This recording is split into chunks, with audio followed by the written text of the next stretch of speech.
طالب علم کی طرف سے، وہ یہ کہتے ہیں کہ اگر مان بھی لیا جائے کہ لا نبی بعدی کے کلمات ادا کرنے کے بعد رسول اللہ صلی اللہ علیہ وسلم کی مراد یہ نہیں تھی کہ ہرگز کوئی نبی نہیں آئے گا، بلکہ امکان نبوت تھا، تو اگر رسول کریم صلی اللہ علیہ وسلم نے، یا اگر عربی میں یہ مضمون ادا کرنا ہو کہ اب میرے بعد ہرگز کسی طرح کا کوئی نبی نہیں آئے گا، تو اس کے لیے عربی میں کیا کہا جائے گا؟ بات یہ ہے کہ نبی کریم صلی اللہ علیہ وسلم افصح العرب والعجم تھے، یعنی جب سے دنیا پیدا ہوئی ہے اور جب تک رہے گی آپ سب سے فصیح و بلیغ کلام کرنے والے تھے، خواہ کوئی کلام کرنے والا عربی ہو یا غیر عربی ہو۔ تو ہمیں زیب نہیں دیتا کہ ہم نبی کریم صلی اللہ علیہ وسلم کے بارے میں یہ جسارت کریں کہ آپ کے کلام کا مفہوم متعین کرنے کے لیے اپنی طرف سے الفاظ تجویز کریں اور کہیں کہ اگر نبی کریم صلی اللہ علیہ وسلم نے یہ بات کہنی ہوتی تو اس طرح فرماتے۔ ایک تقوی شعار، خدا ترس، نبی کریم صلی اللہ علیہ وسلم سے سچی محبت اور وفا رکھنے والے انسان کا یہ فرض ہے کہ نبی کریم صلی اللہ علیہ وسلم نے اگر کوئی بات فرمائی ہے تو آپ کی بات کو سمجھنے کے لیے آپ کے دوسرے ارشادات کو سامنے رکھیں، کیونکہ جو کہنے والا ہوتا ہے، یہ اصول ہے منطق کا کہ جو کہنے والا ہوتا ہے اس کی بات سمجھنے کے لیے اس کے دوسرے کلام کو پڑھو، پھر سمجھ آئے گی، اپنی طرف سے کوئی کلام اس کی طرف منسوب نہ کرو۔ ایک بات۔ دوسری بات یہ کہ یہ کہتے ہیں کہ الفاظ کوئی تجویز کریں، تو یہ بات جیسے میں نے عرض کی کہ یہ جسارت ہم تو نہیں کر سکتے، لیکن ایک ملا کر سکتا ہے، وہ کہہ سکتا ہے کہ نبی کریم صلی اللہ علیہ وسلم یہ مفہوم ادا کرنے کے لیے کہ آپ کے بعد قطعاً کوئی نبی نہیں ہوگا، تو مثلا وہ کہہ سکتا ہے نبی کریم صلی اللہ علیہ وسلم اس طرح فرماتے ہیں کہ لن یکون بعدی نبی ابدا، اور لن یکون بعدی نبی الی یوم القیامہ، اور لیس بعدی نبی مطلقاً، یا اسی طرح کے اور کوئی جملے اپنی طرف سے وہ مولوی ادا کرتا۔ لیکن ہمیں نبی کریم صلی اللہ علیہ وسلم کے کلام کو پڑھنے اور سمجھنے کے لیے نبی کریم صلی اللہ علیہ وسلم کے دوسرے کلام کو سمجھنے کی ضرورت ہے۔ لیکن جہاں تک لغت اور گرامر کا تعلق ہے تو میں عرض کر دیتا ہوں، آسان لفظوں میں اپنی طرف سے کوشش کروں گا کہ نبی کریم صلی اللہ علیہ وسلم نے جو فرمایا ہے لا نبی بعدی، اس میں جو لا استعمال ہوا ہے یہ دو قسم کا ہوتا ہے، اور یہ لا جو ہے جب استعمال ہو اور اس کے بعد جو لفظ یا اسم ہم کہہ لیں آتا ہے اس کے اوپر زبر ہو، ایک دو زبریں نہ ہوں، دو زیریں نہ ہوں، دو پیشیں نہ ہوں، یا ایک پیش نہ ہو یا ایک زیر نہ ہو، جیسے لا نبی یا میں ہے، تو یہ لا دو قسم کا بنتا ہے، ایک لا نفی جنس اس کو کہتے ہیں اور ایک لا نفی کمال اس کو کہتے ہیں۔ لا نفی جنس کا مطلب یہ ہے کہ جس بات کا لا کے بعد ذکر ہے اس کی نوع میں سے ہر قسم کے فرد کی نفی کی جا رہی ہے، یعنی وہ چیز اب ٹوٹلی ختم، یہ ٹوٹل نفی ہوتی ہے، قطعی طور پہ اب ایسی چیز موجود نہیں یا نہیں آئے گی۔ اس کی مثال قرآن شریف میں ہم پڑھتے ہیں کہ حضرت نوح علیہ السلام کا بیٹا جب آپ کا انکار کر رہا تھا تو آپ نے اس کو کہا کہ آؤ کشتی میں میرے ساتھ بیٹھ جاؤ، تو اس نے کہا کہ میں پہاڑ پہ پناہ لے لوں گا جب سیلاب آئے گا، تو حضرت نوح نے فرمایا کہ لا عاصم اليوم، تو یہاں بھی لا وہی ہے اور عاصمہ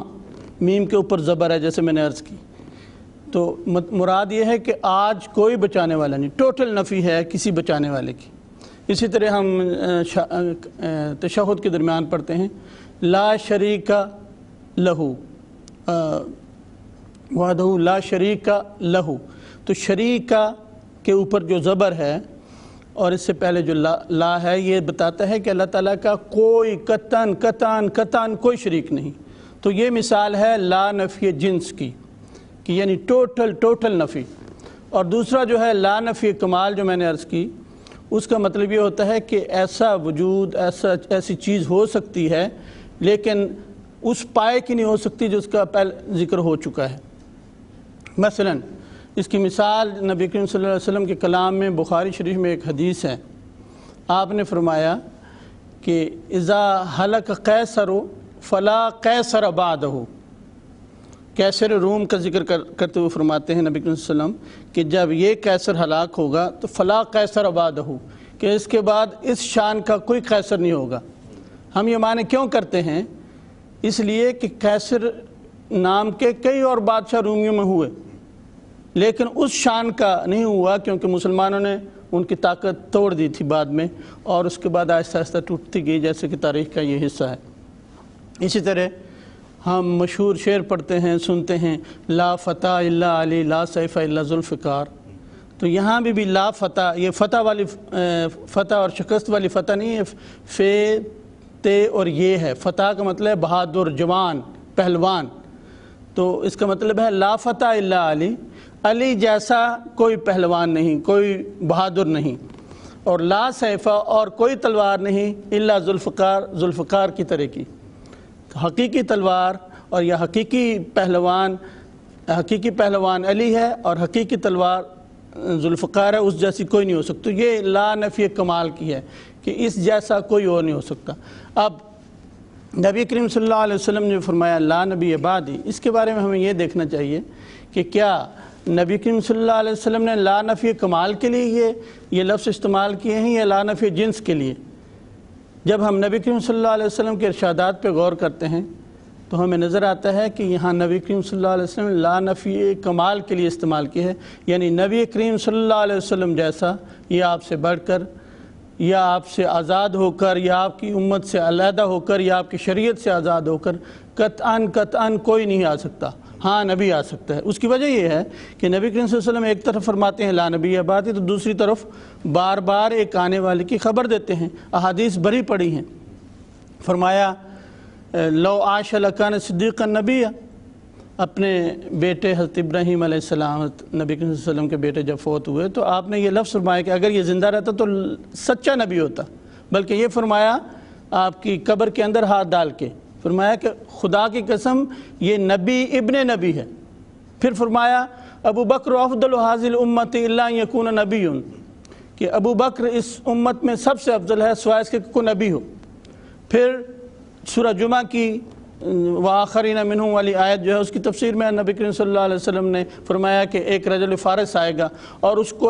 کی بعثت کو نبی کریم صلی اللہ علیہ وسلم نے اپنی بعثت قرار دیا۔ پھر نبی کریم صلی اللہ علیہ وسلم نے عیسیٰ علیہ السلام کے آنے کا ذکر فرمایا، اور 4 بار آپ کو نبی فرمایا۔ پھر دوسری ایک جگہ فرمایا کہ اس کے اور میرے درمیان کوئی نبی نہیں، لیسا بینی و بینہ نبی۔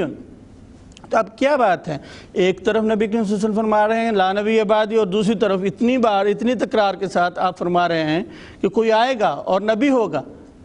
تو اس تضاد کو ختم کرنا ہمارا فرض ہے، ورنہ ہم نبی کریم صلی اللہ علیہ وسلم کی طرف غلط بات منسوب کریں گے کہ آپ کے کلام میں اختلاف ہے۔ تو اس اختلاف کو اسی طرح دور کیا جا سکتا ہے کہ ہم یہ معنی کریں جیسے بزرگان نے کیا ہے کہ آپ کی شریعت سے ہٹ کر، آپ کی غلامی سے آزاد ہو کر، آپ کی امت سے باہر، آپ کے فیوز کا انکار کر کے قطعاً کوئی نہیں آ سکتا نبی کے طور پہ، لیکن آپ کی غلامی کا اقرار کر کے، آپ کی برکات کا اقرار کر کے آپ کی امت میں سے ہو کے آ سکتا ہے۔ اور یہی بات علماء امت نے کی ہے جو بزرگان تھے، اور ان کا ہم بار بار یہاں ذکر کر چکے ہیں اقوال کا، مثلا عائشہ کا کیا ہے، ابن عربی کا کیا ہے، عبدالوہاب شعرانی کا کیا ہے، محمد قاسم نانوتوی کا کیا ہے، ابوالحسنات لکھنوی کا کیا ہے، جی ملا علی قاری کا کیا ہے، حضرت دہلوی جو ہیں ولی اللہ شاہ دہلوی کا کیا ہے، احمد سرہندی کا کیا ہے۔ جی بالکل۔ اور یہیں پہ بات نہیں، بات یہ بھی ہے کہ یہی مفہوم اور یہی عقیدہ ان مولویوں کا بھی ہے جو ہمارے خلاف لا نبی بعدی کہتے رہتے ہیں۔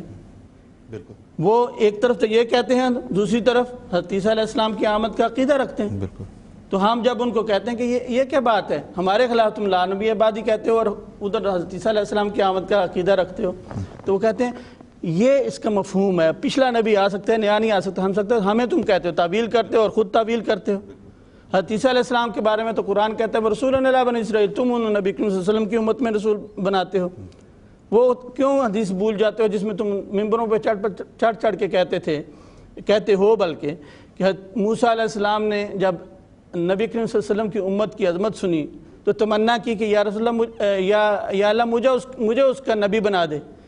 تو اللہ تعالیٰ نے فرمایا نبی منہا، اس کا نبی اسی میں سے ہوگا۔ حضرت موسیٰ نے عرض کی یا اللہ مجھے اس امت سے بنا دے، اللہ تعالیٰ نے فرمایا نہیں، تو پہلے آ گیا، وہ بعد میں ہوں گے۔ تو لیکن حضرت عیسیٰ علیہ السلام کے کیس کے بارے میں ڈنڈی مار جاتے ہیں، تو ثابت ہوا کہ تان اسی بات پہ ٹوٹتی ہے کہ یہ لوگ یہ ثابت کریں کہ حضرت عیسیٰ علیہ السلام زندہ ہیں، اور ہم تو ثابت کر چکے، قرآن نے ثابت کر دیا، اجماع صحابہ سے ہم نے ثابت کر دیا، حدیثوں سے ثابت کر دیا کہ حضرت عیسیٰ علیہ السلام فوت ہو چکے، اور جس نے آنا ہے وہ آپ کی خوبو پہ آئے گا اور اسی امت سے آئے گا، باہر سے نہیں آئے گا۔ جیسے ایلیہ کے کیس میں، حضرت الیاس کے کیس میں جب ان کی دوبارہ آمد کا ذکر تھا تو حضرت یحییٰ علیہ السلام ان کی خوبو پہ آئے، اور حضرت عیسیٰ علیہ السلام نے یہ فیصلہ دائر کیا ہوا ہے، اور یہ دنیا کی عدالتوں کا اصول ہے کہ پرانی مثالوں سے اگلے فیصلے کیے جاتے ہیں۔ ہم حضرت عیسیٰ علیہ السلام کے فیصلے سے چمڑے ہوئے ہیں، اور یہ مولوی یہودیوں والے فیصلے سے چمڑے ہوئے ہیں۔ اب فیصلہ آپ خود کر لیں۔ بالکل ٹھیک جی، بہت بہت شکریہ، جزاک اللہ۔